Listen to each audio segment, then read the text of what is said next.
지난 시간 우리는 갈대아 우르를 떠나 가나안에 정착한 아브라함의 믿음의 여정을 함께 걸었습니다. 이제 창세기는 아브라함의 생애 중 가장 찬란한 기쁨과 가장 깊은 고통이 공존하는 클라이맥스, 바로 이삭의 이야기로 넘어갑니다. 하나님의 약속은 더디지만 반드시 이루어집니다. 아브라함의 나이가 99세, 사라의 나이가 89세가 되었을 때 인간적으로 자녀를 낳을 수 있는 모든 생물학적 가능성은 완전히 차단된 상태였습니다. 의학적으로는 죽은 몸과 다름없었습니다. 그러나 인간의 끝은 하나님의 시작입니다. 창세기 21장 1절은 장엄하게 선포합니다. 여호와께서 말씀하신 대로 사라를 돌보셨고 여호와께서 말씀하신 대로 사라에게 행하셨으므로. 성경은 두 번이나 강조합니다. 말씀하신 대로. 이삭의 탄생은 우연이나 자연 법칙의 결과가 아닙니다. 철저히 하나님의 말씀이 성취된 기적의 산물이자 전능하신 하나님의 개입이 만들어낸 언약의 열매였습니다. 마침내 아기 울음소리가 텐트를 가득 채웁니다. 100세 된 노인 아브라함이 떨리는 손으로 아기를 안았습니다. 그리고 하나님이 미리 지어주신 이름대로 이삭이라 불렀습니다. 이삭의 뜻은 웃음입니다. 1년 전 하나님이 아들을 주시겠다고 했을 때 사라는 장막 뒤에서 내가 늙었는데 무슨 즐거움이 있으리요 하며 허탈한 비웃음을 지었습니다. 그러나 하나님은 그 불신의 비웃음을 감격과 환희에 참된 웃음으로 바꾸어 놓으셨습니다. 사라는 고백합니다. 하나님이 나를 웃게 하시니 듣는 자가 다 나와 함께 웃으리로다. 이삭은 단순한 아들이 아니라 불가능을 가능케 하시는 하나님의 유머이자 슬픔을 기쁨으로 역전시키시는 은혜의 증거였습니다. 아이가 자라 젖을 떼는 날, 아브라함은 큰 잔치를 베풀었습니다. 그런데 이 기쁜 날에 찬물을 끼얹는 사건이 발생합니다. 여종 하갈이 낳은 아들 이스마엘이 어린 이삭을 놀리고 괴롭힌 것입니다. 당시 이스마엘은 10대 중반의 건장한 소년이었습니다. 사라는 이 광경을 보고 격분하여 아브라함에게 단호하게 요구합니다. 이 여종과 그 아들을 내쫓으라. 이 종의 아들은 내 아들 이삭과 함께 기업을 얻지 못하리라. 인간적인 정으로 볼 때 이것은 너무나 매정한 처사입니다. 아브라함도 깊이 근심했습니다.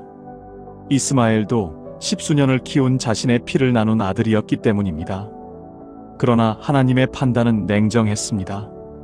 사라의 말을 다 들으라. 이삭에게서 나는 자라야 내 씨라 부를 것임이니라. 이것은 단순한 가정불화 문제가 아닙니다. 구속사적인 거룩한 분리의 원칙을 보여주는 사건입니다.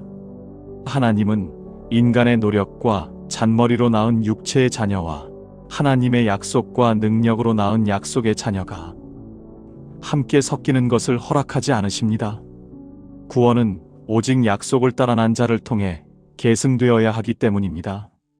결국 아브라함은 아침 일찍 일어나 떡과 물 한 가죽 부대를 어깨에 메어주고 하갈과 이스마엘을 떠나보냅니다. 멀어지는 그들의 뒷모습을 보며 아브라함의 가슴은 찢어졌을 것입니다. 하지만 그는 이 뼈아픈 이별을 통해 배웁니다. 하나님의 언약은 인간의 힘을 섞어서 이루는 것이 아니구나. 오직 순수하게 하나님만 의지해야 하는구나. 이제 텐트에는 오직 약속의 아들 이삭만이 남았습니다. 모든 것이 평화로워 보였습니다. 갈등의 불씨였던 이스마엘도 떠났고 이삭은 무럭무럭 자라 아브라함의 눈에 넣어도 아프지 않을 만큼 사랑스럽고 총명한 청년이 되었습니다. 하나님이 주신 최고의 선물 이삭을 바라보며 아브라함은 생각했을 것입니다. 이제 내 인생에 더 이상의 시련은 없겠지. 이 아이와 행복하게 살다 주님 품으로 가면 되겠구나. 그러나 바로 그 순간 폭풍 전야와 같은 고요함 속에서 하나님은 아브라함의 믿음을 저울질할 마지막 시험, 아니 인류 역사상 가장 충격적이고 거대한 시험을 준비하고 계셨습니다. 가장 행복했던 순간, 평화로운 일상을 깨뜨리는 하나님의 음성이 다시 들려오기 시작합니다. 이삭이 소년으로 자라 아브라함에게 둘도 없는 기쁨이 되었을 때 성경은 그 일 후에라는 말로 새로운 국면을 엽니다. 하나님이 아브라함을 부르십니다. 아브라함아. 아브라함은 여느 때처럼 기쁘게 대답했습니다. 내가 여기 있나이다.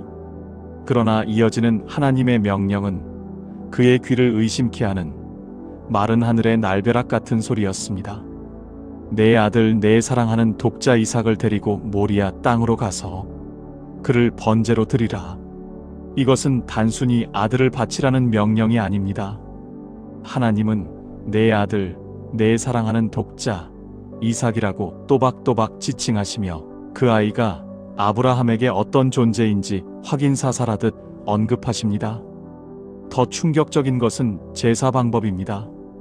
번제는 제물을 죽여각을 뜨고 불에 완전히 태워드리는 가장 처참하고 원색적인 제사입니다.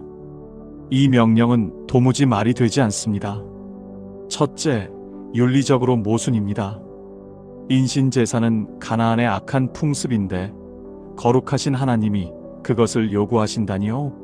둘째, 약속과 모순입니다. 하나님은 분명 이삭에게서 나는 자라야 내 씨가 되리라고 하셨습니다. 이삭이 죽으면 하나님의 약속도 끝장나는 것입니다. 하나님이 자기 자신을 부정하는 듯한 이 상황, 이것은 이성으로 납득할 수 없는 부조리의 극치였습니다. 보통 때의 아브라함이라면 따졌을 것입니다. 소돔과 고모라를 멸망시키려 할 때도 의인을 악인과 함께 죽이심이 옳으니까 하며 하나님과 끈질기게 협상했던 그였습니다. 그러나 이번에는 침묵합니다. 성경은 아브라함이 아침에 일찍이 일어나 라고 기록합니다. 그는 밤새 한숨도 못 잤을 것입니다. 그러나 그는 질문하지 않았습니다. 지체하지도 않았습니다. 묵묵히 나귀의 안장을 지우고 번제에 쓸 나무를 쪼개어 이삭과 두 종을 데리고 길을 떠납니다. 하나님이 지시하신 모리아 산까지는 3일 길이었습니다. 만약 집 앞마당에서 바치라고 했다면 눈 딱 감고 저질렀을지도 모릅니다. 하지만 3일은 너무나 깁니다. 걷는 내내 옆에서 제잘거리는 아들의 숨소리를 들어야 합니다. 밤마다 잠든 아들의 얼굴을 보며 내가 정말 이 아이를 죽여야 하나? 지금이라도 미친 척하고 도망갈까? 수천 번 마음이 흔들렸을 것입니다. 그래서 히브리서 기자는 이 3일을 가리켜 아브라함이 이삭을 죽은 자 가운데서 도로 받은 것이라고 표현합니다. 아브라함의 마음속에서 이삭은 이미 3일 전에 죽은 것이나 다름없었기 때문입니다. 마침내 멀리 모리아 산이 보입니다.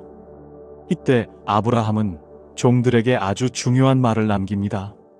너희는 나귀와 함께 여기서 기다리라. 내가 아이와 함께 저기 가서 예배하고 우리가 너희에게로 돌아오리라. 주목해야 할 단어는 바로 우리가입니다. 아브라함은 지금 이삭을 죽이러 가면서도 다시 이삭과 함께 살아서 돌아올 것을 확신했습니다. 이것은 아들을 안심시키기 위한 거짓말이 아닙니다.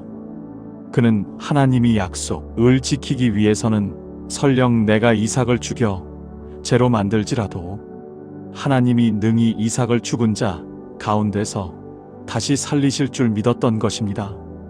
이것이 바로 구약 성경에 나타난 최초의 부활 신앙입니다. 아브라함의 믿음은 이제 좋은 것을 주시는 하나님을 믿는 수준을 넘어 죽음조차 거스르며 약속을 성취하시는 전능자 하나님을 신뢰하는 경지에 도달했습니다. 이제 종들을 남겨두고 부자가 산을 오릅니다. 늙은 아버지 아브라함은 아들을 죽일 불과 칼을 손에 들었고 젊은 아들 이삭은 자기를 태울 무거운 번제 나무를 등에 짊어졌습니다. 이 장면 어디서 많이 본 것 같지 않습니까? 바로 2000년 뒤 자신을 태울 나무 십자가를 등에 지고 모리아 언덕을 오르실 예수 그리스도의 모습이 여기에 정확히 겹쳐집니다.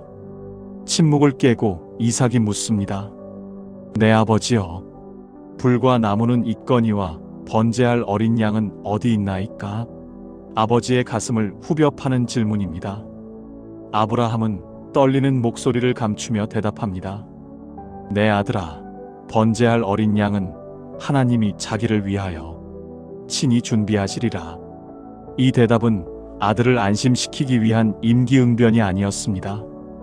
아브라함의 평생을 건 신앙 고백이자 예언이었습니다. 그리고 묵묵히 산 정상에 도달한 그들은 마침내 하나님이 지시하신 그곳에 제단을 쌓기 시작합니다. 산 정상에 도착한 두 사람은 묵묵히 돌을 모아 제단을 쌓았습니다. 그리고 그 위에 나무를 가지런히 버려놓았습니다. 이제 모든 준비는 끝났습니다. 남은 것은 단 하나, 제물뿐입니다. 그때 아브라함이 떨리는 손으로 아들 이삭을 향해 다가갑니다. 그리고 그동안 숨겨왔던 하나님의 명령을 비로소 털어놓았을 것입니다. 이삭아, 하나님께서 너를 번제로 원하시는구나. 여기서 우리는 이삭의 반응을 주목해야 합니다. 당시 아브라함은 100세가 훌쩍 넘은 노인이었고 이삭은 등짐으로 나무를 지고 산을 오를 만큼 건장한 20대 청년이었습니다.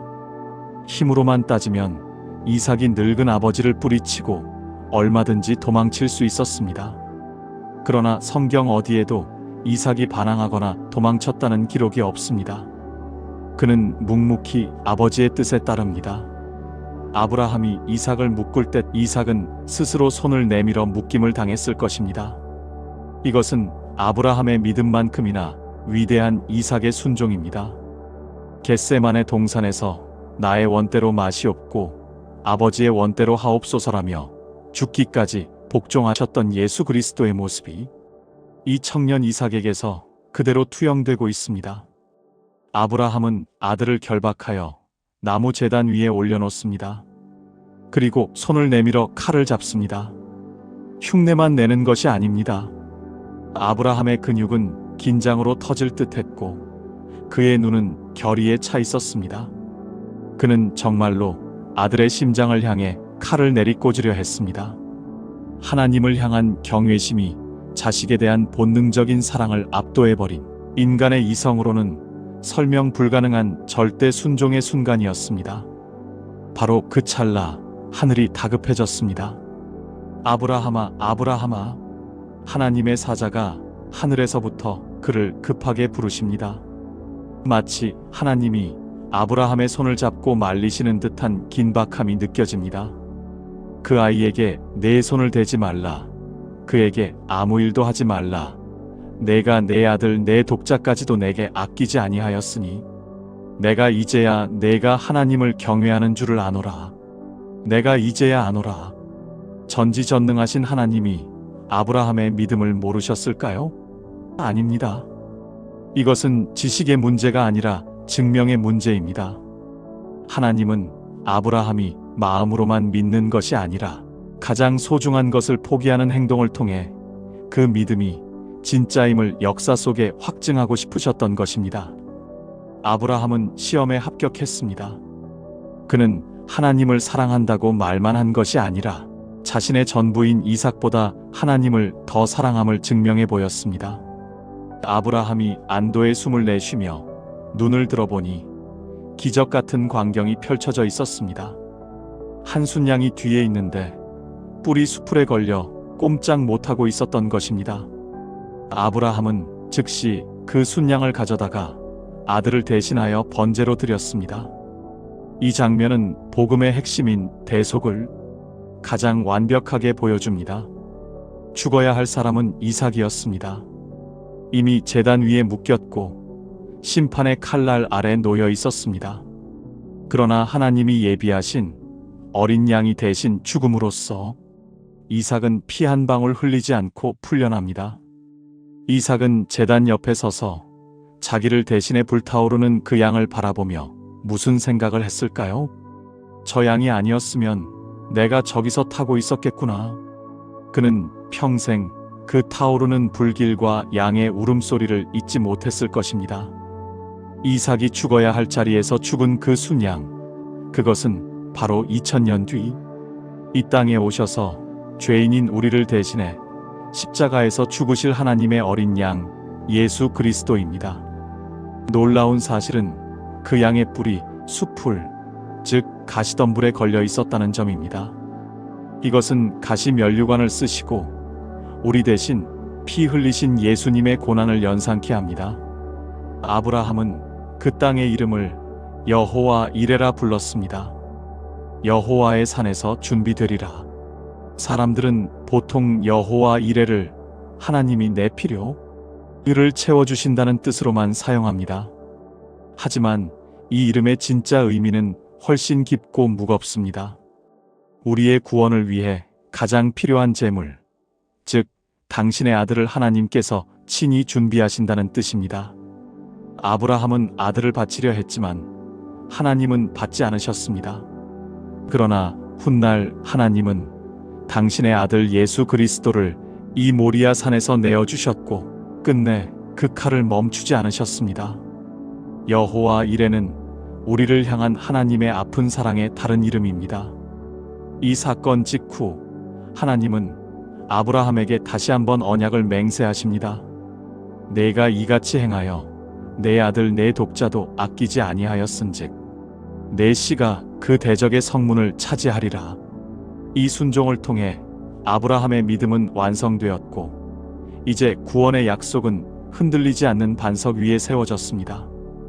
아브라함과 이삭은 터벅터벅 산을 내려옵니다. 올라갈 때의 두 사람과 내려올 때의 두 사람은 완전히 달라져 있었습니다. 그들은 죽음을 통과하여 다시 생명을 얻은 부활의 증인들이 되어 세상으로 돌아왔습니다. 모리아 산에서 하나님께 모든 것을 드렸던 그 거대한 믿음의 사건 이후 아브라함의 가정에는 세월의 흐름과 함께 세대 교체의 바람이 불어옵니다. 아브라함의 평생 반려자였던 사라가 127세를 일기로 세상을 떠납니다. 아내를 잃은 아브라함은 헷 족속에게 찾아가 헤브론에 있는 막벨라 굴을 정당한 값을 치르고 구매하여 장사 지냅니다.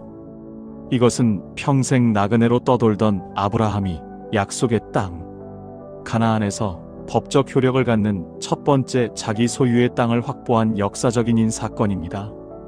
비록 작은 굴 하나에 불과했지만 아브라함은 죽어서라도 이 땅에 묻혀 약속의 성취를 기다리겠다는 믿음의 말뚝을 박은 것입니다. 어머니를 떠나보내고 상실감에 빠져있던 이삭에게 하나님은 리브가라는 새로운 만남을 예비해 두셨습니다. 성경은 이삭이 저물 때에 들에 나가 묵상하다가 리브가를 맞이했다고 기록합니다. 그는 인위적으로 배우자를 찾아 헤매지 않고 기도의 자리인 들판을 지키며 하나님이 보내주실 사람을 잠잠히 기다렸습니다. 마침내 리브가를 아내로 맞이한 이삭은 그녀를 어머니 사라의 장막으로 인도하여 깊은 위로를 얻습니다. 이것은 사라의 시대가 저물고 리브가의 시대가 열리는 언약의 계승이자 믿음의 가문이 든든히 세워지는 순간이었습니다. 아버지가 죽고 이제 이삭의 시대가 본격적으로 열립니다. 창세기 26장은 이삭의 온유한 성품이 어떻게 거친 세상을 이기는지를 보여줍니다. 아버지 때처럼 그 땅에 또다시 흉년이 들었습니다. 이삭도 생존 본능에 따라 애굽으로 내려가려 했지만 하나님이 막으십니다. 애굽으로 내려가지 말고 내가 네게 지시하는 땅에 거주하라. 이삭은 이 말씀에 순종하여 척박한 땅에 머무는 모험을 감행합니다. 그 결과는 놀라웠습니다. 이삭이 그 땅에서 농사하여 그 해에 100배나 얻었고 여호와께서 복을 주심으로 마침내 거부가 되어 남들은 다 굶어 죽는 흉년에 말씀에 순종한 이삭은 평년작의 100배를 거두었습니다. 이것은 환경이 아니라 하나님의 말씀이 나를 먹여 살린다는 언약의 경제학을 삶으로 증명한 것입니다. 그러나 이삭이 거부가 되자 블레셋 사람들의 시기가 폭발했습니다. 그들은 아브라함 때 팠던 우물들을 메워버리고 우리 땅에서 떠나라며 추방 명령을 내립니다. 물이 생명인 광야에서 우물을 뺏는 것은 전쟁 선포나 다름없었지만 이삭은 싸우지 않습니다. 그는 조용히 짐을 싸서 옮깁니다. 그리고 다시 우물을 팝니다. 놀랍게도 그가 땅을 파기만 하면 물이 솟아납니다. 그러자 그랄 목자들이 또 쫓아와 시비를 겁니다. 이삭은 그 우물을 에색이라 하고 줘버립니다. 또 다른 곳을 파니 또 물이 나옵니다. 또 뺏으려 하자 신나라 하고 또 양보합니다. 세상은 이삭을 바보라고 비웃었을지 모릅니다. 그러나 이삭의 양보는 무능함이 아니라 온유함의 능력이었습니다. 그는 우물은 땅에서 나오지만 물을 주시는 분은 하나님임을 믿었습니다. 눈앞의 우물에 집착하지 않고 공급자이신 하나님을 신뢰했기에 끝없이 양보할 수 있었습니다. 마침내 세 번째 우물을 팠을 때 더 이상 다툼이 없었습니다. 이삭은 그곳을 르호봇이라 불렀습니다. 그 뜻은 장소가 넓다입니다. 이제는 여호와께서 우리를 위하여 넓게 하셨으니 우리가 번성하리로다. 양보하고 밀려난 줄 알았는데 하나님은 오히려 그를 위해 아무도 건드리지 못하는 더 넓고 평화로운 땅을 예비해 두셨던 것입니다. 결국 그를 쫓아냈던 아비멜렉 왕이 제 발로 찾아와 무릎을 꿇으며 고백합니다. 여호와께서 너와 함께 계심을 우리가 분명히 보았으므로 너와 평화 조약을 맺으러 왔다. 이것은 칼로 싸워 이긴 승리가 아니라 선으로 악을 이기고 하나님의 함께 하심으로 원수를 굴복시킨 진정한 영적 승리였습니다. 이삭의 삶은 받는 자의 은혜를 보여줍니다. 모리아 산에서 생명을 다시 받았고 아내도 받았으며 우물도 주시는 대로 받았습니다. 내가 아등바등 싸워서 쟁취하는 인생이 아니라 순종과 온유함으로 그릇을 준비할 때 하나님이 채워주시는 인생. 오늘 우리가 추구해야 할 영성이 바로 이것입니다. 누군가 여러분의 우물을 메우고 있습니까? 정당한 노력을 억울하게 빼앗기고 밀려나고 계십니까? 분노하여 맞서 싸우지 마십시오. 두려워 말고 묵묵히 기도의 자리로 가서 다시 파십시오. 하나님이 여러분을 위해 예비하신 르호봇의 은혜가 반드시 기다리고 있습니다. 우리가 욕심으로 싸워서 얻은 땅은 좁지만 하나님이 양보하는 자에게 주시는 땅은 넓고 광대합니다. 이제 창세기의 족장사는 아브라함과 이삭을 지나 태어날 때부터 형의 발 뒤꿈치를 잡고 나온 욕망의 화신 야곱에게로 넘어갑니다. 하나님의 은혜가 저 끈질긴 야곱을 어떻게 깎고 다듬어 하나님의 왕자로 만들어 가시는지 이제 곧 우리는 보게 될 것입니다. 온유와 화평의 하나님 아버지, 오늘 이삭의 삶을 통해 내가 죽고 주님이 사시는 순종의 신비와 다투지 않고 양보하는 온유함이 세상이 감당 못할 가장 강력한 승리의 비결임을 깨닫게 하시니 감사합니다. 우리는 내 손에 쥔 작은 이권 하나, 자존심 하나를 지키기 위해 세상과 얼굴을 붉히며 다투고 억울함을 참지 못해 분노할 때가 너무나 많았습니다. 모리아 산의 이삭처럼 나의 생명과 권리를 온전히 하나님께 맡기고 르호봇의 이삭처럼 이웃에게 넉넉히 양보할 수 있는 큰 믿음을 우리에게 허락하여 주시옵소서. 세상이 우리를 밀어낼 때 두려워하거나 낙심하지 말고 묵묵히 기도의 자리로 나아가 다시 믿음의 우물을 파괴하옵소서. 그리하여 마침내 하나님께서 예비하신 르호봇의 광활한 은혜를 경험하게 하시고 우리의 삶이 세상 사람들에게 하나님이 살아계심을 증거하는 축복의 통로가 되게 하옵소서. 우리를 위해 친히 화목 제물이 되신 예수 그리스도의 이름으로 기도드립니다. 아멘. 이 영상이 르호봇의 평안을 드렸다면 구독과 좋아요로 마음을 표현해 주시기 바랍니다.